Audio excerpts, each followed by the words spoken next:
Muling paalala ng mga otoridad, ngayon at mas maraming deboto ang narito ngayon sa paligid ng Quiapo Church, maging maingat sa mga kasamahang bata dahil sa posibilidad na sila'y mawala. Tiyakin na meron silang pagkakakinanlan sa bulsa ng kanilang damit o nakasabit sa kanilang leeg para madaling matunton ang kanilang mga magulang o mga kasamahan sakaling sila ay mahiwalay sa inyo. Pero kung madalas mga bata ang nawawala, ang OFW na si Gloria Sario, natimingan ko sa police station para i-report na nawawala yung kanyang mga magulang. Hindi raw nila kabisado ang Quiapo dahil galing pa sila sa Mindanao at meron na ring mga edad. Alas 6 ng umaga pa raw nahiwalay sa kanila ang kanyang mga magulang na sina Marina at Vicente Delfin, kaya nag-aalala na raw siya para sa kanila. Panawagan niya sa mga nakakita sa mga magulang na sana tulungang lumapit sa mga pulis o sinumang otoridad. Narito ang pahayag ni Gloria Sario. Naghahanap ako ng pwesto sa may harapan, dyan sa may tapos sabi ko, sumunod lang sila sa amin, nakasunod lang naman. Kasi yung papa ko lakad ng lakad eh. Siguro sinundan ng mama ko. Basta nang nandun na kami sa hindi ko na makita, nagkahiwalay na kami. Samantala, bago umusad ang traslasyon, nagdaos muna ng Misa Mayor sa Quirino Grandstand. Ang ilang dumalo, lumuwas pa mula sa labas ng Metro Manila. Balitang hatid ni Darlene Kai.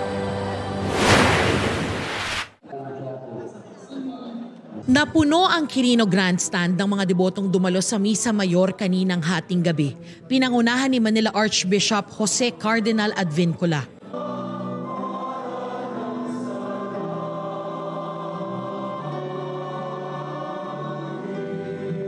Sabay-sabay na nagdasal ng mataimtim ang libu-libong deboto.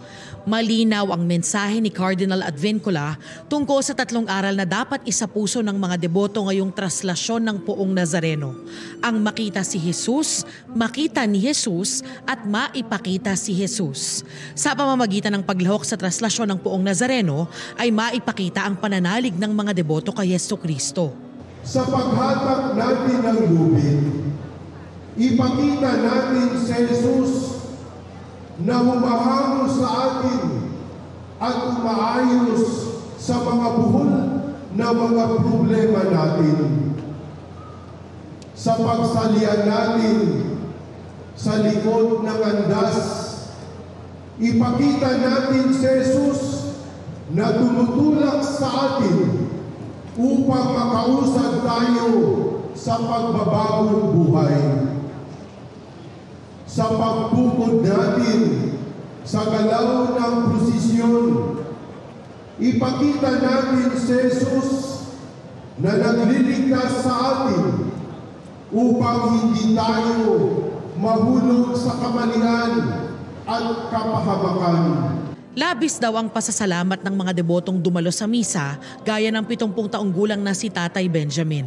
Mahigit 50 taon na siyang deboto ng Poong Nazareno. Naputulan siya ng 2 daliri sa paa matapos madaganan ng andas noong 1990. Guminhawa ang pakiramdam ko, parang nawala yung mga iniisip ko, mga problema ko yung araw, nawala sa akin. Nawala yung mga, kaya iba talaga si Nazareno. Ang 67 taong gulang na si Nanay Carmen naman galing Pangkalamba, Laguna. Nandito raw siya para magpasalamat matapos gumaling sa sakit sa atay. Bigyan lang ako ng malakas na katawan tapos makapagtapos lang yung mga apo ko sa pag-aral kasi sila talaga ang hiningi ko talaga kay Lord na bigyan ako ng mahaba-haba pang buhay. Matapos ang Misa Mayor, dito na sa Quirino Grandstand nagpalipas ng oras ang maraming deboto hanggang sa simulan na ang traslasyon bandang alas 4:45 ng umaga. Darlene Kai, nagbabalita para sa GMA Integrated News. Kapuso, alamin ang maiinit na balita. Bisitahin at mag-subscribe sa GMA Integrated News sa YouTube. Sa mga kapuso abroad, samahan niyo kami sa GMA Pinoy TV at sa www.gmanews.tv.